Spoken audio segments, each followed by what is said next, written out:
سلمان بن عامر فرماتے ہیں نبی صلی اللہ علیہ وسلم نے ارشاد فرمایا جب تم اس کو بندہ افطار کرے تو کھجور پر افطار کرے فإنہ برکہ، کھجور میں برکت ہے،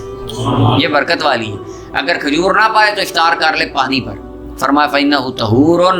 یہ پاک کرنے والا ہے۔ امام احمد، ترمذی، ابو داؤد، ابن ماجہ، دارمی نے روایت کی ہے، لیکن دارمی کی روایت میں لیکن ان میں امام ترمذی کے علاوہ فإنہ برکہ کے لفظ کسی میں نہیں آئے، تو برکت ہے اس کے اندر۔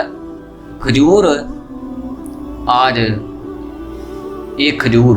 روٹی جتنی، ایک روٹی جتنی قوت فراہم انسان کے وجود کو کرتی ہے، کھجور میں اتنی طاقت۔ طبی فوائد بڑے ہیں، وہ آپ کو حکیم وغیرہ بتا سکتے ہیں، میں تو حکیم نہیں ہوں، تو لیکن